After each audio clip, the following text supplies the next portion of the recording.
let me go to the two American guests. Who are the winners and who are the losers with this, the temporary settlement apparently of this case? Evan. You know, I think that the FBI's credibility has really reached a new low here. Every credible security expert in the US has been claiming since this case began that there were other methods that the FBI could use to get into this phone. They went on the record under oath and stated more than 19 times that they had exhausted every possible path to doing so, and now it's very clear that that wasn't the case. So the FBI was misleading the public in the pursuit of a precedent that would have made all of us less safe. Ernest, has the FBI totally lost the face, as Evan said? And meanwhile, what does this case really mean for us in the future similar cases? So I was always suspect of the FBI's claim that they had exhausted all the methods. It seemed to me obvious that there were other methods to break into the phone. There's always some superior technological solution out there. So whether that was an intentional effort on their part or just a misunderstanding of the actual technical capabilities available to them, you know, who knows? But certainly, I think in the long run, the winner here was national security. The idea that they were able to get into the phone and see what information was in there, in my view, trumps everything else. Let me come back to you, Evan. Is that really true? National security now winning over privacy of consumers in this case? You know, I think that this has been falsely framed as if it's a debate between some lofty and theoretical ideal of individual privacy and our national security. It's very important to understand that encryption and security technology is what protects our hospitals, our airports, our nuclear power plants, our water treatment facilities. If we allow the government to set a precedent that they can force private companies to punch holes in those defenses, to weaken those security practices that keep us all safe, that's not going to make us more safe from terrorism. It's going to make us more vulnerable to the types of attacks the government says they're trying to prevent. So I do think national security won in this case, but I don't think that's in conflict with our individual privacy. It's very interesting that we come back to this case. What kind of precedents are we talking about? Is this a precedence about national security winning over privacy, or this is a precedence that's really not going to be the precedence of anything, because this has not yet eventually solved the problem that we have been debating about, which is national security vis-a-vis privacy. Jay, what do you think? From what we read from Chinese media, it seems the FBI asked Apple is not whether Apple should help them to unlock this specific phone. Rather is Apple should develop some so-called backdoor capability such that all the phones can be hacked by the government or hackers. I think this is the issue.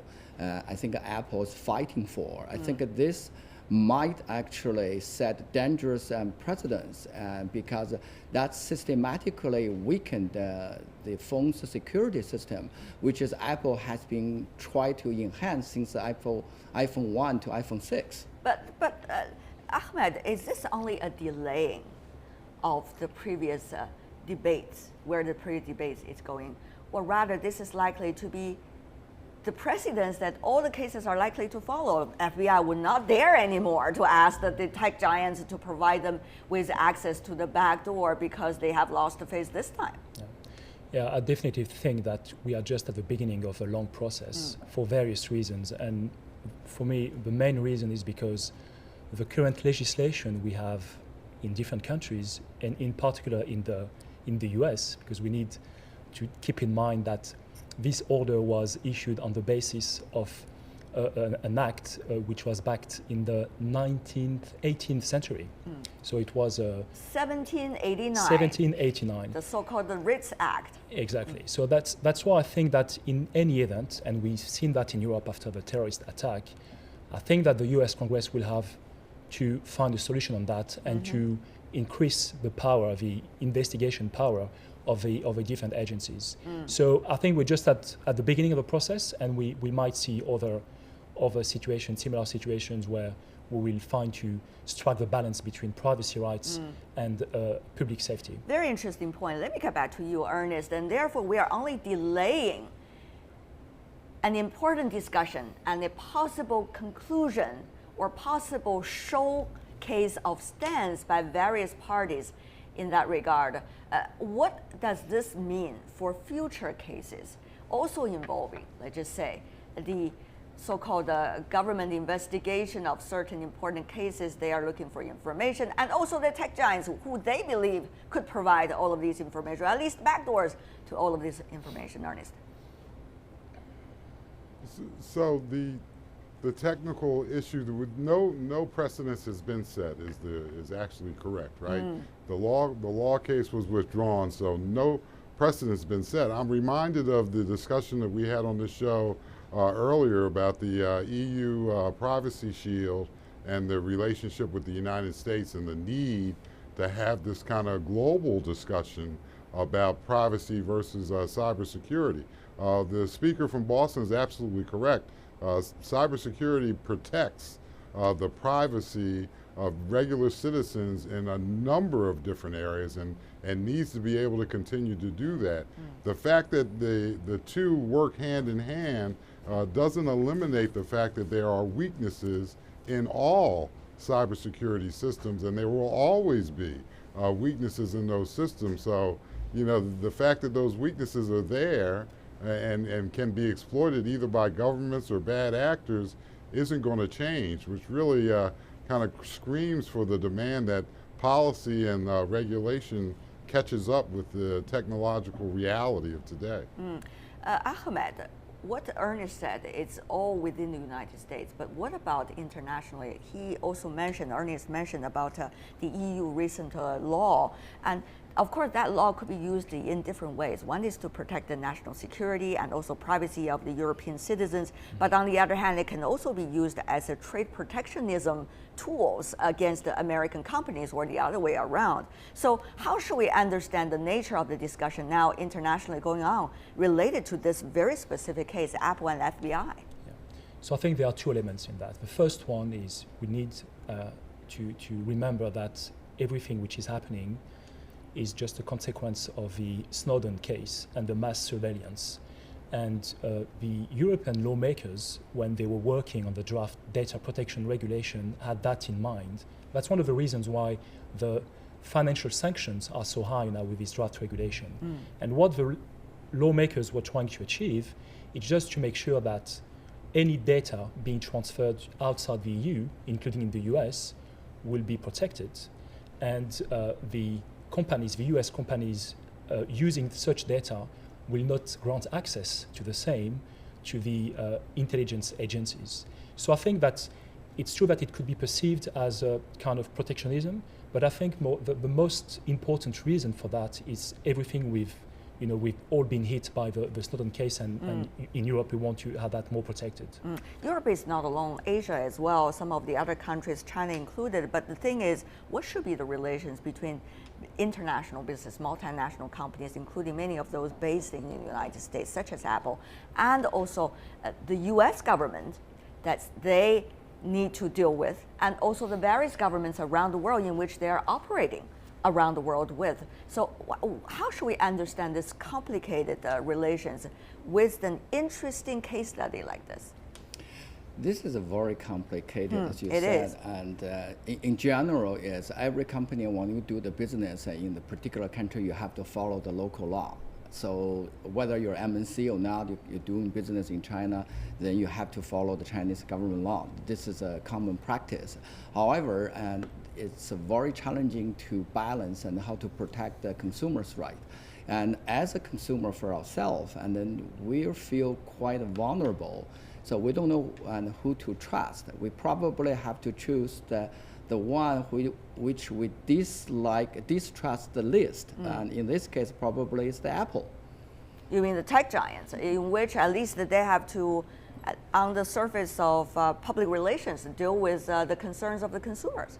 At least they have the guts to stand against the US government to protect the consumer's right.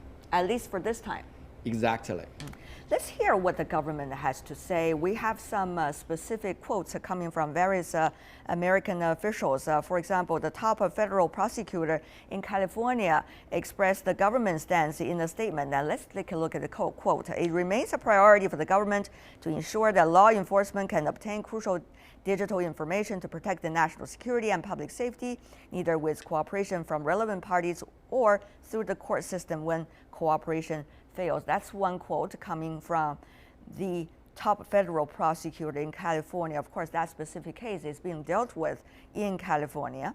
Meanwhile, FBI Director James Comey also said, quote, from the founding of this country, it was contemplated that law enforcement could go into our house with appropriate predication and oversight. To me, the logic of that means they wouldn't have imagined any box or a storage area that couldn't be entered. End of quote. Of course, that's the quote coming from an FBI official.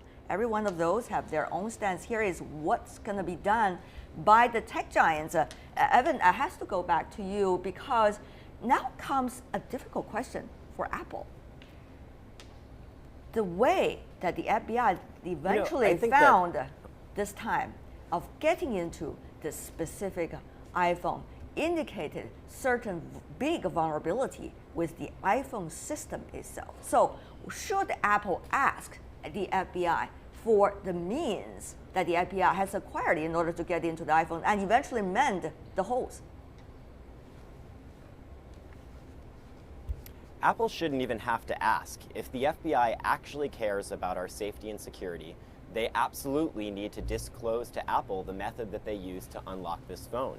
We've seen time and time again over the years that when governments either create or kind of hoard and keep secret security vulnerabilities, it comes back to bite us. And we're not always able to see in the immediate how that's going to occur. But just a few weeks ago, we saw a major security vulnerability that affected tens of thousands of websites, making it easy for hackers to steal your passwords or credit card information that was caused by the US government's policy of weakening exported encryption in the 1990s. So again, we don't always see in front of us what the potential dangers of hoarding these type of vulnerabilities are, but they can come back to bite us in the future. So if the FBI actually cares about our safety and security, they absolutely need to disclose to Apple how they got into the phone so that Apple can make sure that it can't happen to future phones. Ernest, what do you think? Should the FBI classify it or should they reveal it to Apple? But the whole world now knows that the Apple system has big vulnerability as a result already. Well, again, it comes down to a question of trust. You know, we're talking now, it seems like that the government is to be distrusted and big corporations are to be trusted. It seems to me that there's as much potential for maluse on the corporate side, which is only motivated by profit, as there is on the government side, which is motivated by, national security issues. So I don't know that I trust either one of them, to a greater extent than the other.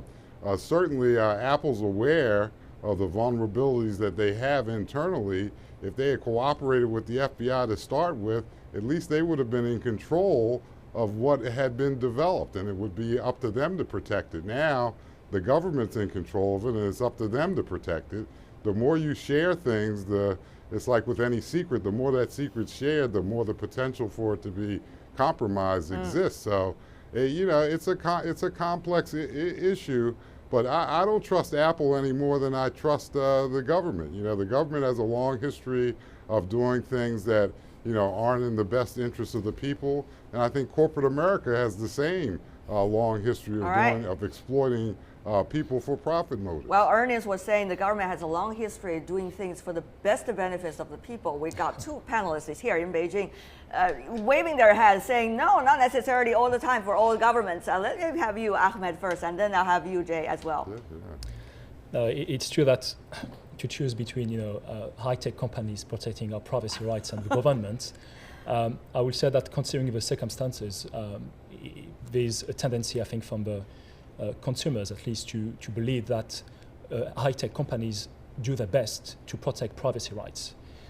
Again, it's the main reason is due to the Snowden case and the fact that different intelligence agencies have had requested and even got access to the data.